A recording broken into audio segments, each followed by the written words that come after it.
Homestead. That's right. It's the weekend. Woohoo! And it's a weekend we get to work in the garden again. So yes. We are bringing you garden expansion part, I think it's 3. Maybe. I will put a disclaimer out there right now. We have not been able to find the connector for our microphone, so yeah. Sound is probably not going to be great in this video, but hopefully content is wonderful. Yeah, there you go. So like I said, we are going to be working on our garden. We did have one other little thing that happened this weekend, which we'll get to later. So stay tuned for that. And as always, if you like this material, make sure you give it a thumbs up. If you have not subscribed already, subscribe. We also love your comments. And so be sure to leave us a comment on your garden or what you're doing this year. I feel like that never gets old. Yeah. So share it with us. Yes, and share with your friends. If you have friends that are wanting to garden or just like to watch homesteaders or whatever, we would love for you to share us with your friends as well. Yes, so it is a cold weekend. Yes. It's supposed to start warming back up. We haven't been able to get our seed starts in the ground just because we're working in the garden and trying to get that space finished. Mm-hmm. So it's forced us to hold off. But hopefully we'll be able to get them in very, very soon. But in order to do that, we got to get started. So let's go get started.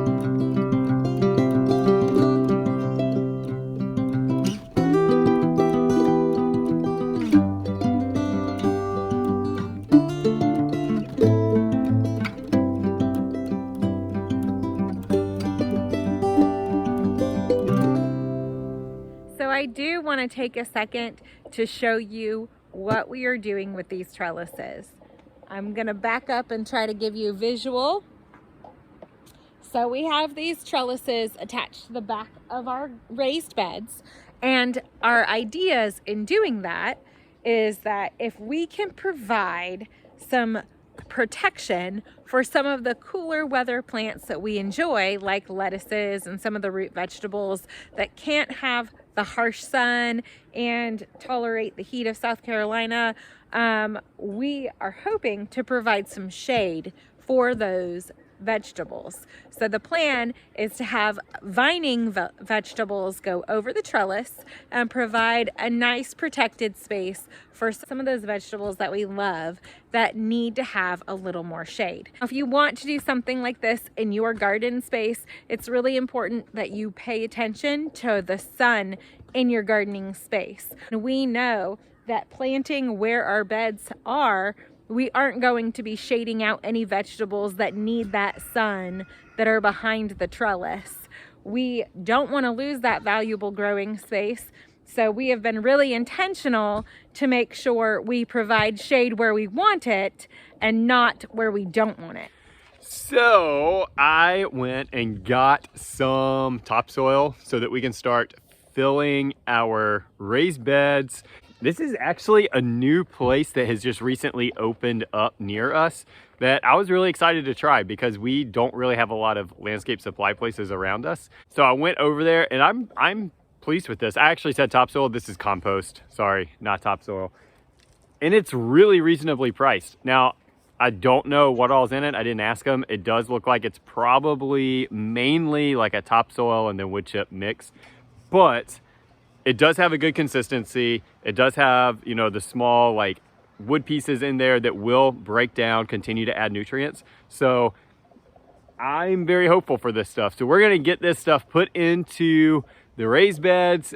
We did get all of our rows hoed up and mounded, and so we can start seeing the shape of it. I'm really excited. I don't know how much you guys can see from this, but we will try to show you later when they're a little bit more defined and it's easier to see. But it's a lot of space. It's actually, I think, more planting space than I was anticipating, which is great. I mean, what's wrong with that, right? We're gonna get back at it and hopefully be able to get close to finishing today, and then tomorrow, really hoping, fingers crossed, we'll be able to wrap this whole garden expansion area up.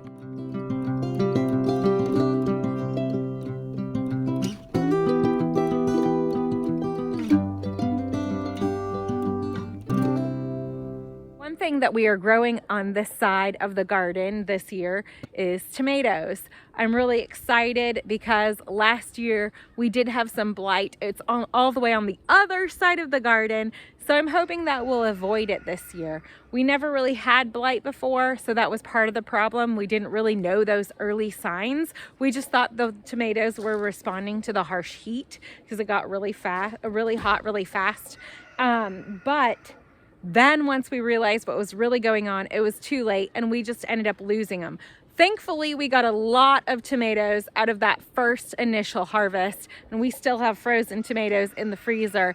But I would love to be getting them all through the growing season and be able to make some of those sauces and tomato paste and stuff that I was hoping to do last year and just didn't get a chance to. Now, if you only have a small portion of land and crop rotation is not an option for you, that is totally fine. You can fight blight without crop rotating. We just didn't know the signs. We didn't know what to look for. So once we started doing things to fight the fungus, it was too late. It was already everywhere. So it just wasn't worth it anymore. There are solutions that you can make with hydrogen peroxide and stuff that you can spray on the plants and kill the blight, and it's not an issue if you can't crop rotate. But because we're building this new garden space and we have the opportunity, we're gonna go ahead and move our tomatoes over here, hoping that it'll solve that problem. Okay, so before we get these things filled up, I completely forgot that I wanted to show you guys how we've made this. I had a couple of people asking what we use. We do use treated lumber. I know that there's some, debate out there as to whether or not it's okay to use treated lumber for your raised beds. We did not when we first started doing it several years ago, and we got 2 years, about a third year, they were really starting to rot out and wanted these to be a little bit more permanent. They have stopped using arsenic to treat them, and I know that like back in the day, that was the main thing that was controversial about it. You didn't want that leaching into the soil. And honestly, we haven't done a lot of research to find out like the process now. We just do it that way just so we don't have to replace these things that often. But I did want to show you guys, we use 1x8. A lot of times people use like the 2-inch thick stuff. The reason is because usually if you're using like a 1x, then they're a lot more flexible and they'll tend to warp out. What we do to avoid that happening is we put these braces in the middle. So they're basically attached to each side, so they're pulling both sides together so they won't be able to warp out. We also make sure they're braced like downwards so that the two slabs of wood are connected so that they also are supporting each other. So last weekend we talked about filling the beds with the straw. So this is what we ended up doing. So we filled them probably, I'd say at least halfway. And now we are adding the dirt on top of that. So we are still gonna have a good 6 to 8 inches of dirt for the roots and everything else to grow in. And this straw is already halfway decomposed. It's just gonna continue to decompose. So as that happens, this dirt will settle. So we are loading these beds up as full as we can possibly get them. There's a chicken in our garden regrading for us. That is not okay. We don't need that regraded. Get the farmer's wife after him. It's her chicken anyway. Old Victoria back there. We gotta tell you guys that story some point. I don't know that we have put it on a video, but yeah. She's the oldest chicken that we have and she should not even be alive. But anyway, so yeah, we're gonna fill these all the way up. Should be enough room for the roots. As I was saying, straw is gonna decompose so that next year we have good rich soil that we can just, kind of mix all of this stuff together, and that will recondition these beds for us.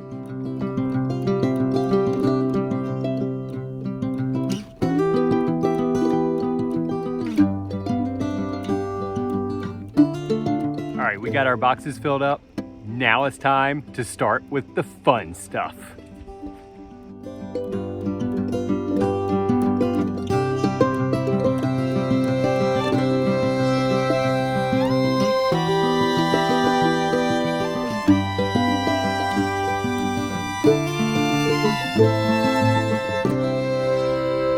I'm sure that you can see Jeremy here in the background.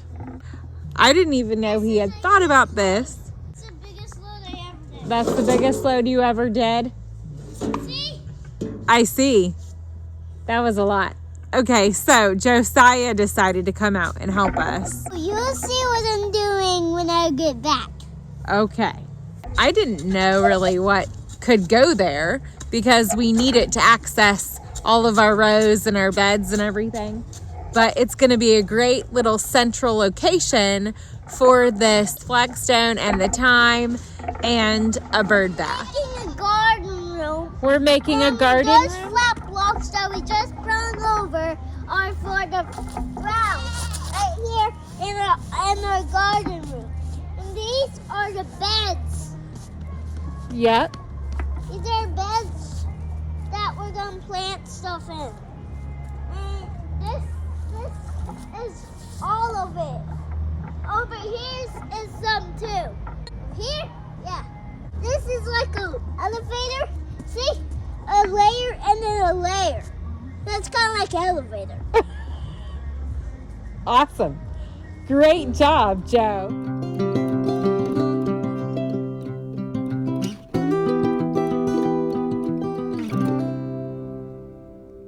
All right, guys, that about wraps it up for today. Tomorrow, we're gonna come back out here and try to get the weed cloth down to get all these things covered, which would be great because the chickens are like desperate to get in here and scratch up all of this new dirt. So we really need to get it covered so they don't mess up all the work that we did. So we will catch you tomorrow. Okay, I'm going to talk to you a little bit about how we use this landscaping fabric. First of all, the first thing you want to do is you don't want to cut it because it will fray. We use a butane torch that will cut it very quickly and very easily, and it seals it at the same time so the fabric doesn't fray. This is also how we make our holes to plant in. It makes it super easy and it's really fast when you are planting, especially in a large garden space. The way we keep it down and keep it from blowing away is we use these little staples. The other thing that's good about these is it holds the fabric really tightly to the ground so water doesn't flow down as much and it doesn't wash the mounds away.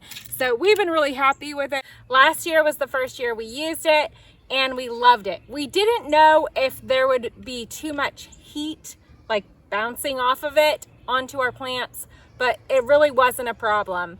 We have had a lot of success with it. I am super excited about everything that we got done. We're like ready to plant in our garden.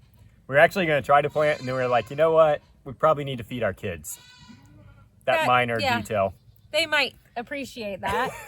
So. And honestly, I'm getting a little hungry too. So Yes. It's time to kind of calm down and enjoy our Sunday evening. But I'm really, really excited about this space. I just want to be here. Like, that's the best part about this.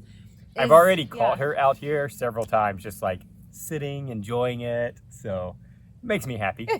It's like becoming one of my favorite spots on our homestead, which is awesome.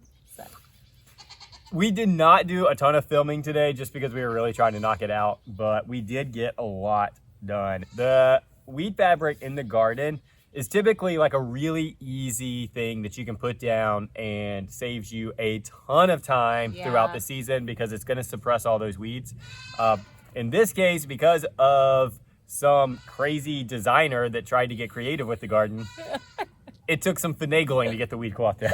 But we got it down. We did. What are you most excited about? I mean, With like the whole like expansion garden space.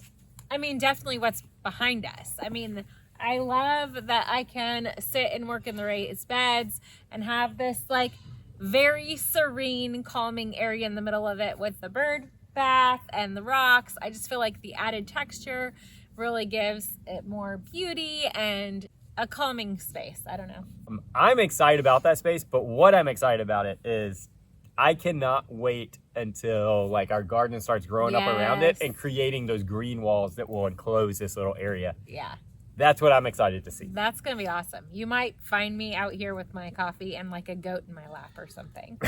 Let's not bring any goats into the garden. All right, so let's do highs and lows because it's the weekend. And so why don't you go first? Okay, so I'm going to start with my high, and my high is just how much we got done. And of course, this added addition that I didn't even know was going to happen. That was awesome. I did mention this in an earlier video, and like I told you guys, she doesn't watch them, so I had no problem mentioning it, knowing she wouldn't find out. Yeah. My low is definitely what we referenced at the beginning of the video. The other thing that happened this weekend was Saturday morning, Jeremy did take our cow to the processor. And this is the first time we've like raised an animal for such a long time and then processed it. Like I feel like the rabbits are fairly quick. So, and we bottle fed Chuck at the beginning. So that was a little different too. But the other side of that is he was getting very large, and he was getting, his weight and strength was getting beyond my comfort level for our space and our children. There were a couple times when he got out that I was very nervous. So I do feel like it was the right time. He wasn't aggressive, but he would get really excited and frolic. Right. And like to frolic right around you. Right. And that's just a He's clumsy, strong. frolicking cow. Yeah. It's not the very safest strong situation for kids or even adults. Yeah. So I did feel like it was time. I felt like I was no longer super comfortable having him on the homestead anyway.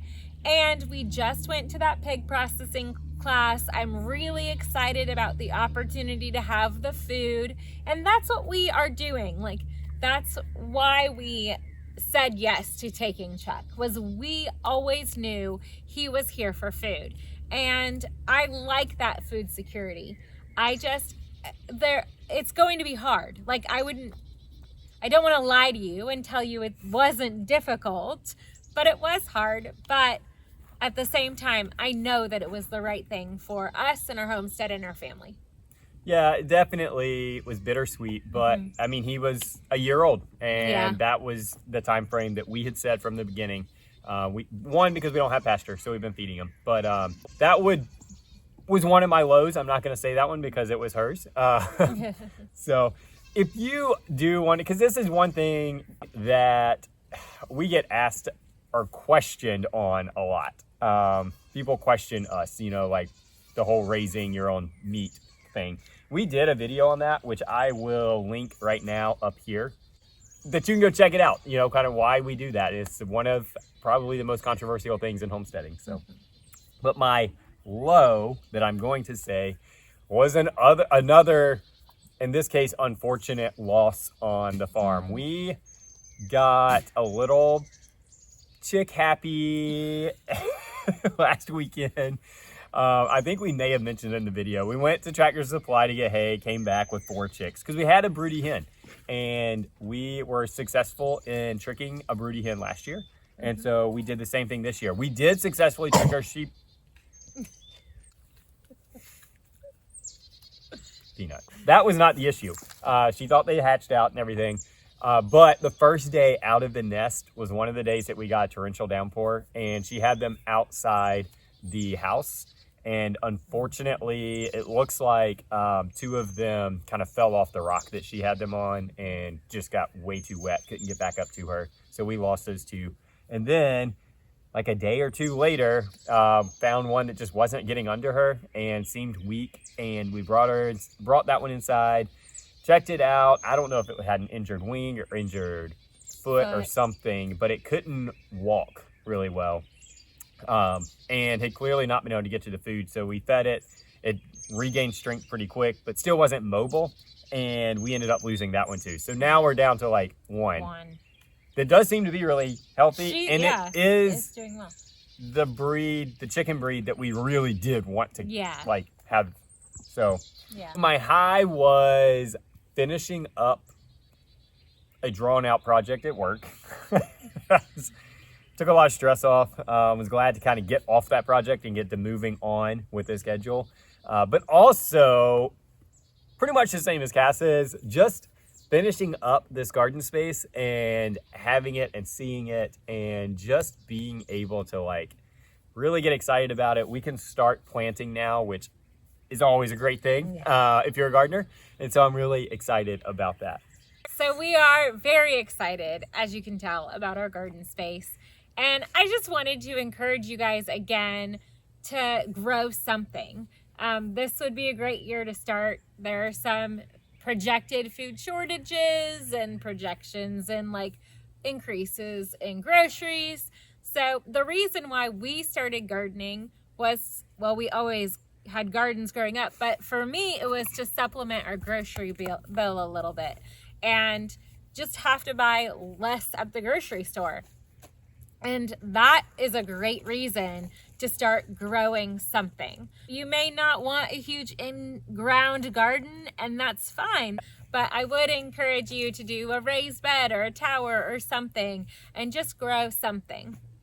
Yeah, we can't stress it enough, like she said. And if you already garden, then we would encourage you to grow more this year.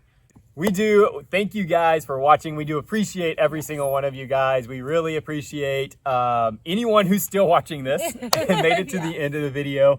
So again, hit that like button. Be sure to comment. Be sure to subscribe if you haven't already.